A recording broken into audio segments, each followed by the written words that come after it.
আবার চলে আসলাম আর একটি মিনি ব্লগ নিয়ে। আর সেটা হচ্ছে অবশ্যই ইয়াম্মি ডিমের কারি রান্না করব। ছোট আলু সিদ্ধ করে নিয়েছি, দেখো সিদ্ধ করে আমি বেছে নিয়েছি। তারপরে এখানে কি কি লাগছে, টমেটো আছে, পেঁয়াজ কুচি আছে, রসুন থেতো করে রেখেছি, লঙ্কা কেটে রেখেছি, ঠিক আছে। আরও অনেক কিছু আছে, তোমাদের সঙ্গে শেয়ার করব, তোমরা অবশ্যই সঙ্গে থাকো। এবার আমি ডিম নামিয়ে নিচ্ছি, আমার ভাজা হয়ে গেছে অলরেডি, ঠিক আছে। এখন দেখো আমি তেল অলরেডি বেশি দিয়েছি।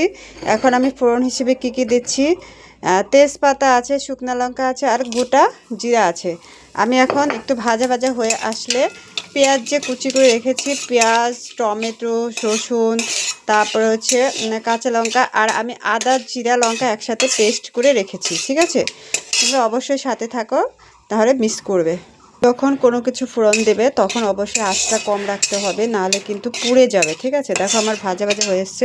এখন আমি কেটে রাখা টমেটোগুলো, পেঁয়াজ, আদা, রসুন, তারপর থেতো করে রেখেছি যে, এগুলো সব কিছু দিয়ে ভালো করে আমি গ্রেভি তৈরি করব।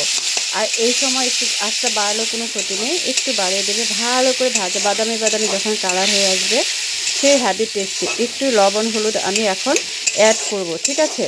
এভাবে যদি ছোটো আলু দিয়ে ডিম দেশের রসা রান্না করা যায় তাহলে কিন্তু আর কিছু লাগবে না, শুধু এটা দিয়ে আমরা ভাত খেয়ে নেবো। ভালো লাগলে অবশ্যই লাইক কমেন্টস করো, বন্ধুদের একটু শেয়ার করে দেবো, আর চ্যানেলটিকে আমার একটু সাবস্ক্রাইব করে অবশ্যই রাখবে, ঠিক আছে, নতুন নতুন ভিডিও পেতে।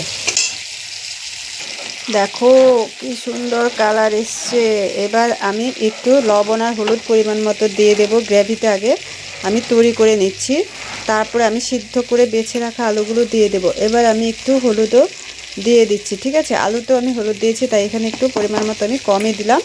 দেখো যখন তেলটা ছেড়ে দেবে, আর আমি বেটে রাখা মশলা যেমন আদা জিরা লঙ্কা পেস্টটাও আমি এখানে দিয়ে ভালো করে ভাজা ভাজা করে নেব, ঠিক আছে। তারপরে আমি সিদ্ধ করে রাখা আলুটা দিয়ে দেবো। হ্যাভি টেস্টি রেসিপি, তোমরা অবশ্যই একবার করবে।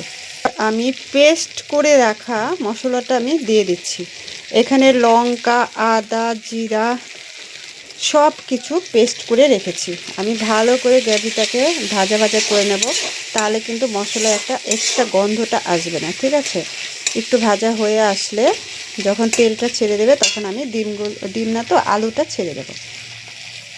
দেখো কি সুন্দর কালার এসছে, বাবা দেখেই তো জিভে জল চলে আসছে। দেখো এখন আমি আলুগুলো দিয়ে দিচ্ছি, সিদ্ধ করে রাখা এখানে একটা আলুতে আমি একটু হলুদ আগেই দিয়ে রেখেছিলাম। এখন আমি ভালো করে কষিয়ে নেব, ঠিক আছে। একটু ভাজা ভাজা হয়ে আসলে এখন একদম ডিম করে পুরো আঁচটা বাড়িয়ে দিতে হবে। ভাজা ভাজা হয়ে গেলে আমি জল অ্যাড করব, ঠিক আছে। ঝোল খুব বেশি দেবো না, এটা মাখো মাখো হবে, ডিমের কষা হবে ছোটো আলু দিয়ে। এটা তোমরা রুটির সাথে ভাতের সাথে গরম গরম ভাত লুচি যে কোনো কিছুর সাথে তোমরা খেতে পারবে, এমনি টেস্টি। দেখো কি সুন্দর কালার এসছে, আর আমার ভাজা ভাজাটাও কিন্তু হয়ে গেছে। এখন আমি জল অ্যাড করব, ঠিক আছে, পরিমাণ মতো দেবে। আমি যেহেতু টমেটো দিয়ে করছি তাই আমি লাস্টে ঘি গরম মশলা দেবো না। যারা এমনি করবে ঘি গরম মশলা অবশ্যই দেবে, কারণ টমেটোর ফ্লেভারটা তাহলে নষ্ট হয়ে যাবে। দিতে পারো কিন্তু আমি দেবো না, ঠিক আছে। গরম মশলা দিয়ে লাস্টে নামিয়ে নেবে যদি যারা খাবে। আমি এখন একটু ঝোল অ্যাড করছি, খুব বেশি আমি দেবো না, কারণ এটা একটু মাখো মাখোই হবে।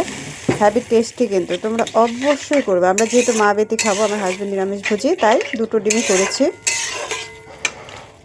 এখন একটু সিদ্ধ হয়ে আসলে, আলুটা একটু সুসিদ্ধ হলে আমি ডিম দিয়ে নামিয়ে নেব। আমার রেসিপি প্রায় কমপ্লিটের পথে। তোমরা যদি ভালো লাগে অবশ্যই আমাকে যেভাবে ভালোবাসা দিচ্ছ এভাবে পাশে থেকেও আমার নতুন নতুন ভিডিও পেতে আমারকে একটু সাবস্ক্রাইব করে রাখবে। সবাইকে অনেক অনেক ভালোবাসা এবং শুভেচ্ছা থাকবে। দেখো এবার আমি ভেজে রাখা ডিম দিয়ে দিচ্ছি, এটা আর একটু ঝোলটা টানবে, হ্যাভি টেস্টি, আলুর গায়ে গায়ে লেগে যাবে।